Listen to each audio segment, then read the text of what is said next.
The Red River Farm Network is celebrating women's role in agriculture throughout the month of March with our Agriculture segment. Now, the segment is made possible by the Minnesota Soybean and Research and Promotion Council, Minnesota Corn Growers Association, Ag Country Farm Credit Services, and others. And right now we are joined by Rachel Gray, owner of Little Timber Farms near Blackduck, Minnesota. Also president-elect of the Minnesota State Cattlemen's Association. And Rachel, thanks so much for taking time to talk with us today. Thanks for having me on. Absolutely. It's great to be able to connect with you. We had a chance to connect when we were down at CattleCon, but super cool to be able to talk with you now. And speaking of CattleCon, you got a great award there, an environmental stewardship award from the National Cattlemen's Beef Association. We'll talk about that here in a little bit as well. But let's first of all paint the picture of your story, Rachel. Your involvement in agriculture, it's really always been a part of your life, right? It really has. I was born and raised on this farm that I'm fortunate enough to now own. I grew up here and we were a dairy farm and was very involved in the farm as a child and then as a young woman and ended up going to school to be a teacher, which I did. And I taught in our local school system of Blackduck. And in the summers, when I had summers off, I was back home, whether it was milking cows or cutting hay or doing something. I was always part of the farm in one capacity or another. And so a teacher doing that, and how did that transition to what you are doing now? Talk about how that all changed from you being a full-time teacher to now what you're doing.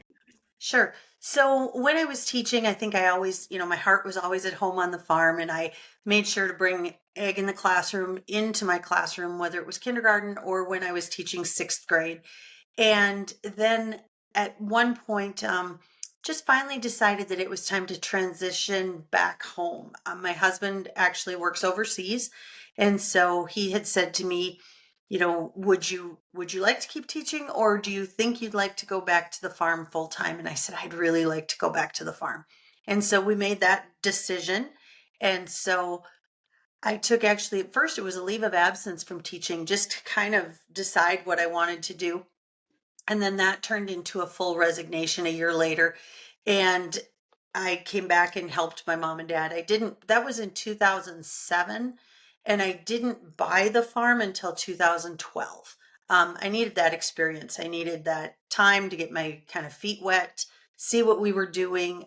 And at that time, my dad was rotationally grazing cattle, and he was out of dairy and into the beef cattle business. Well, talk to me about Little Timber Farms because it's a very unique situation there. You kind of alluded to it a little bit there, but explain Little Timber Farms. Talk to us about that situation. Sure. So what we do here, well, in 2012, when I bought my mom and dad out, we were a cow calf operation, just your typical cow calf operation in northern Minnesota. I think when I purchased the farm, we had 185 or so cows. Obviously, that would hopefully result in 185 pair. And that's what we did. My dad stayed here. My mom had some cancer. And so it was just imperative that he get some extra help. Over time, my dad and I talked and we decided that maybe our land and our situation would be best suited to develop heifers. And I loved the heifer business. When I had my own set of cow calves, I always developed heifers for myself, but also to sell. And I just found that that was a niche that I loved.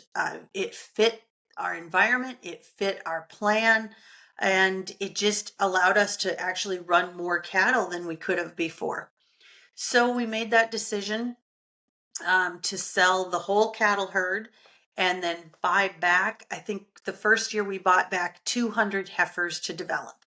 And so that was our first buyback. And I think that was in 2015 or 16, kind of that transition between the fall of 15 going into 16. And it was a great decision for us. So now my dad and I were here. Then in 2020, actually 21, sorry, we brought my son back. And so he lives here with his family. His wife is a nurse. And my husband still works overseas. So he's very supportive of the cattle industry and what we do, but that's just not his job. And so it's my dad and my son and myself that are here full time. Well, and a major undertaking for you to step in and take over that role, that had to be a lot of work, a lot of blood, sweat, and tears went into that. I had no idea how much work it would be when it first started. It seemed fine. I mean, Mm. mom and dad seemed fine. I thought it'll be fine. And I think there's a little bit of shell shock when you first take over and someone hands you the books and hands you the reins and says, go ahead. And my dad was very progressive. He was really good at kind of taking a step back and letting me run with some ideas that maybe I know deep in his heart he thought, what is she doing? And I hope that I'm that progressive when I pass the reins on to my kids. But he was very supportive and really allowed me to do that. And the first years were definitely some growing years. I, frankly, I didn't know what I was doing. Let's just be honest. Um, and I think a lot of people get into that. They have the love of it. They have the love of agriculture. They have the love of the farm, the ranch, and and then it kind of hits you. I remember standing in the FSA office the first time, and Dad really hadn't gone through the paperwork with me, and I was certifying crops. And those ladies were so patient with me. Um, just to find where you are on the map and to read these maps. And I had never done it before. Now I can flip through them, like I'm supposed to be able to. That first year the learning curve was very steep on a lot of things. And I'm thankful in this area for good mechanics. I'm so thankful my son came back. I mean, the talented welder that he is and those kinds of things, we wouldn't have our equipment fixed well. It, yeah, I'm not a mechanic. I'm a really good cattlewoman, but I am not a mechanic. It is, super kudos to you. I mean, we mentioned it at the top, but with what has happened with your operation, you just got a great award, an environmental stewardship award, National Cattlemen's Beef Association down in San Antonio for CattleCon. Talk about that award, how that came about, and what that means to you. I think they awarded Little Timber the award, but really the award would go back generations. My grandpa came home from World War II and was a huge believer in conservation. And he really made the commitment to join our local soil and water board. So he was a District 2 supervisor, which now I hold that seat. So that's kind of a unique thing too. And he started looking at ways that we could do better. And one of the first things we did is we had these, much like a lot of farms in the 50s and 60s, we had some stock ponds all over, and we were watering in that surface water. And boy, the first thing he did is he said, let's get some cattle out of here. This is really making a mess. So we did that. Well, he did that. I wasn't around then. And then that progressed into my dad's dairy farming. And when dad kind of transitioned from dairy to beef, he actually went to NRCS. In particular, Larry Volts was the DC at that time here in northern Minnesota. And Larry said, let's make a plan. Let's really walk this land and make a plan. So that was the first huge transition, was about in 2001. And all of our crop ground transitioned to pasture. And really, that was what it should have been all along. We're a very wet area with heavy soils. We can't really grow good crops here. We can grow some corn for silage. We can grow a little bit of small grains, but really our land is best suited for grass. And so taking that land back to that grass was just a huge improvement for us. So like I said, this award is a generational award. To me, I might be the person that they did the paperwork for, but really this award belongs to my grandpa, to my dad, to me, to my son, and to his kids. Audrey and Jackson are 4 and 7, or Jackson's 4, Audrey is 7. And they're here all the time. And if Audrey were sitting here in the office today, she would tell you about the milkweed plots and the monarch butterflies. She's obsessed with those. And so, there's some areas on our farm where the kids have really kind of learned this is what we do. We try to make it better. Is it perfect? No. But are we striving every day to do a little bit better? Absolutely. And so right now we have miles of water line that we use. We have seven wells on the farm now, and we pump surface water to cattle. We rotational graze. We try to have good wildlife habitat, and all of those things. And and hopefully we leave this place a little bit better with every single generation. Talk to me about a typical day in your life. Run it through what you do on a typical day. Probably no 2 days are the same for you, but if you could give a typical day, what would it look like? I was going to say that when I was a teacher, there was a typical day. You had a very nice schedule. Um, you were in a 65, 70-degree classroom every day. And that's very apparent this week that I am not in that classroom. Um, Right now, part of our Little Timber business is that we offer custom calving. We've taken that old dairy barn that held 150 head of cattle inside. We've gutted that. We've added calving pens and facilities so that if customers buy heifers from us, we are able to do that custom calving for them. So if they want to calve in February and they don't have the facilities or don't really have the capacity to do that in February, I'll do that the first year for them. So we have about 100 head right now that we're custom calving. So I think yesterday we had 17 calves from about midnight last night until, or the night, my days are, it's calving season. Um, but we had 17 calves in that 24-hour period, which is a good day. That's a lot of work.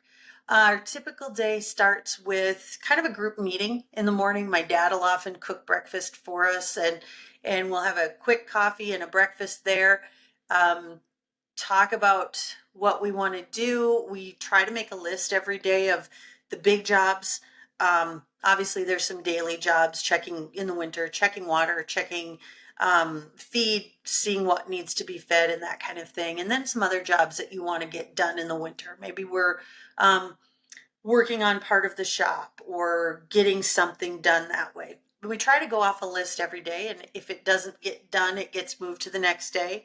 Um, and then my dad would joke and tell you he has a list in the back of the book that's called the 10-year jobs. So sometime in the next 10 years, every once in a while we pick one of those off too. So, but really I would say the biggest routine in our day is, starting with a quick breakfast at my dad's, coffee, making a plan for the day, and then kind of just going through those plans.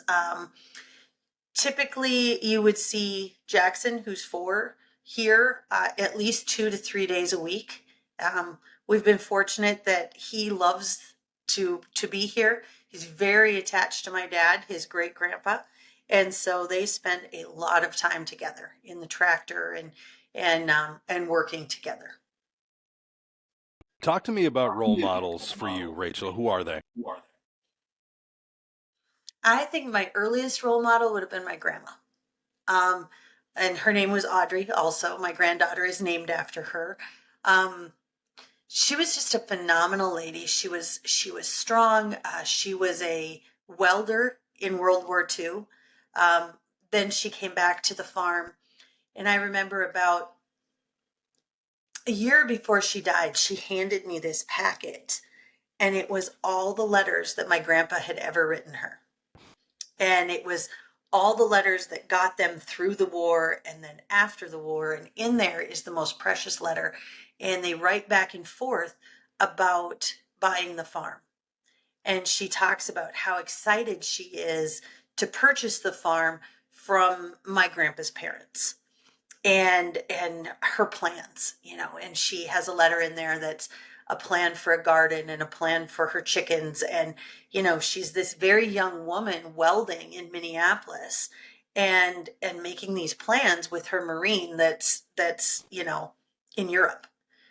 And it's just inspiring that they got through that, that they built this and they had that vision. And so that for me is my first and probably biggest role model. And also my mom. My mom was a wonderful woman. She taught for years. I think she had 40 years of teaching when she retired. Um, and she passed away of breast cancer about 4 years ago. And she was so strong until the end. She had really a cancer that was very aggressive, and yet she would go out and she would feed calves if we needed calves fed. She would be your best driver. She would still be the gate getter sometimes even though we would tell her not to. And so both of those women are just extremely inspiring. If I can be half that good someday.